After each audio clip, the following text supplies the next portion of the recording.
Hey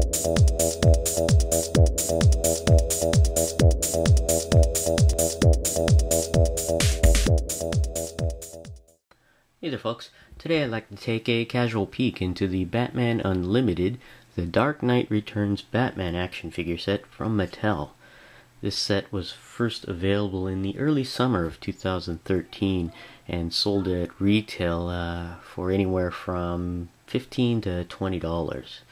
If I remember correctly, I think I got this set at a Target in 2013 and paid about $17.99 for this set. Taking a closer peek at the figure and the packaging, you could see the figure from the Batman Unlimited line, which is a line of Batman-related characters in figure form from different eras and different mediums. And of course, this particular set focuses on the iconic graphic novel of The Dark Knight Returns by Frank Miller during the mid to late 80s.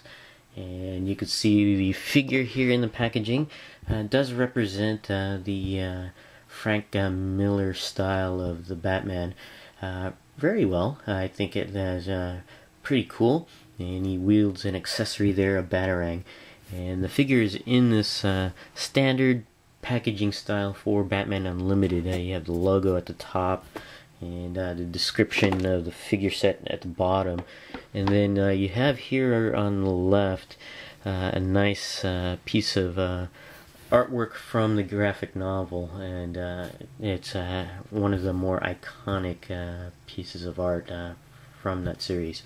And behind the figure on the backing card are what looks like a couple panels of Batman related artwork on there. It's hard to see with this front piece here in the figure, but you could see some bats and stuff, and it's actually kind of interesting. Here we have the back of the packaging, and just turn that a little bit, and you can see at the top the Batman Unlimited logo and the name of the set. And then you have another piece of artwork from the graphic novel. I believe this was a splash page in one of the issues there. Pretty cool. And you have a description, a really general description of The Dark Knight Returns.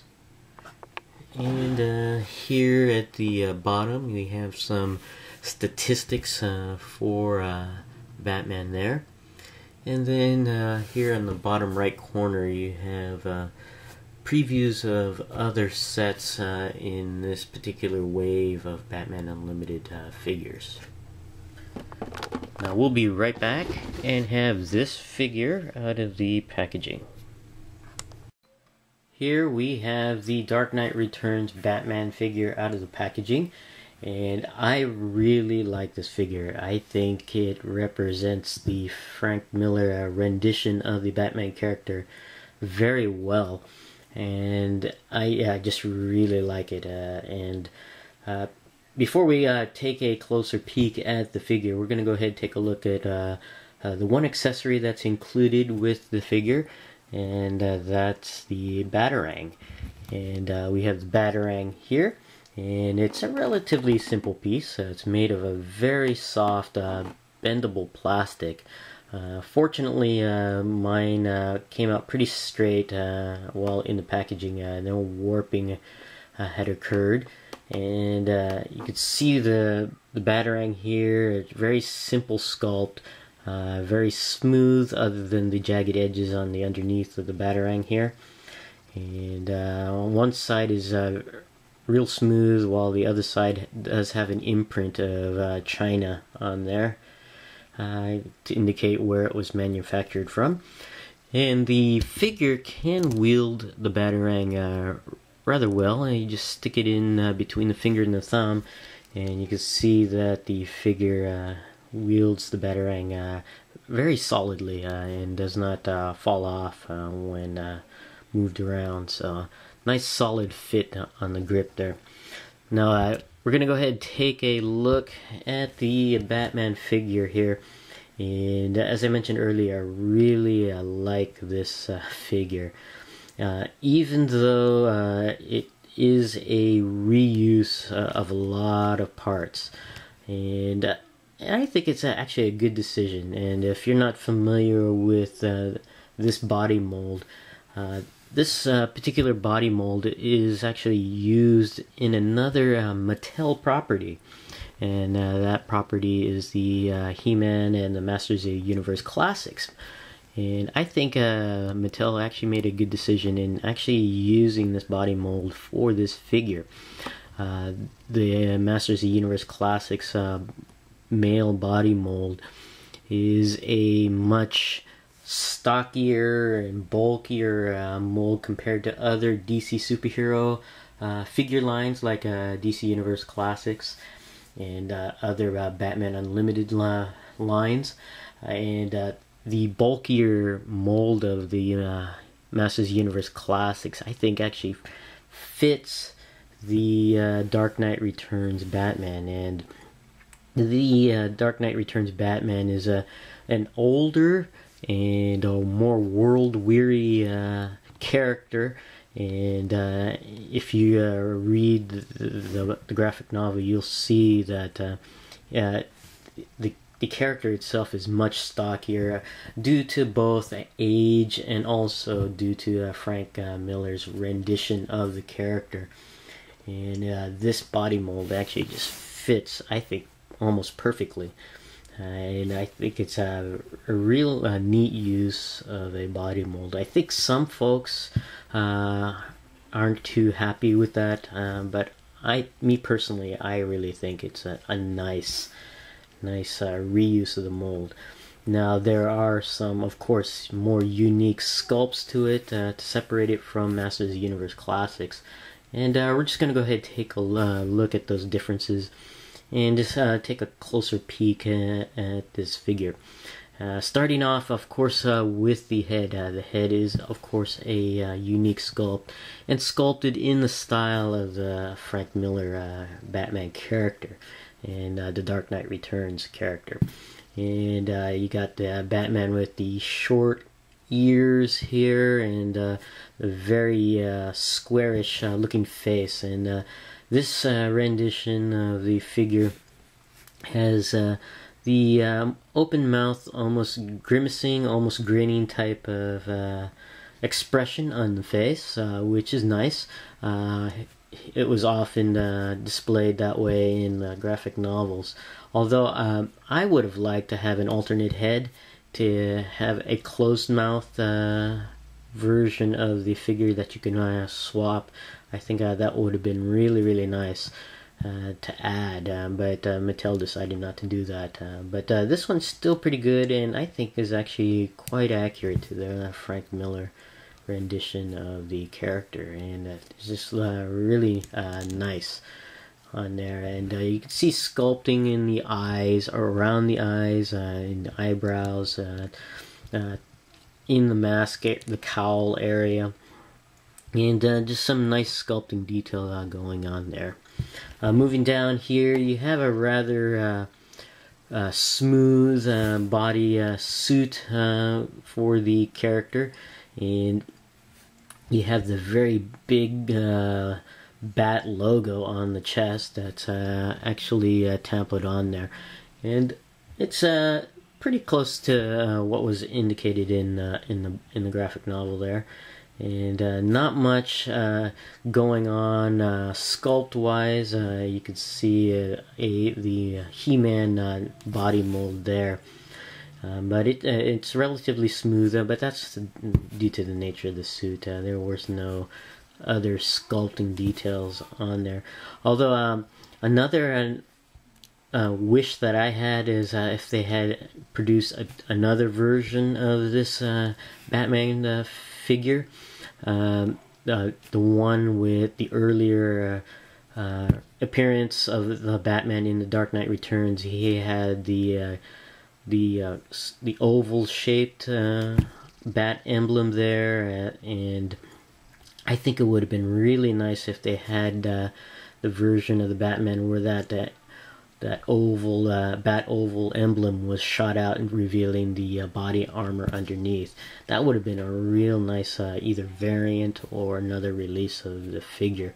Would have been really cool to have. But this one we have here is the one where his second bat suit in the graphic novel. So taking a look here on the other side, we have the cape of Batman here. Now this cape is really thick, and it's still a little bit pliable, but it's really thick, making it a bit back heavy, so you have to play with the ankles in order to get this figure standing, but it's a nice sculpt, simple black. I like the texture that's used on this side of the cape, and then you have a different smoother texture. It still looks similar to the other side, but it seems to be smoother than on the outside of the cape. But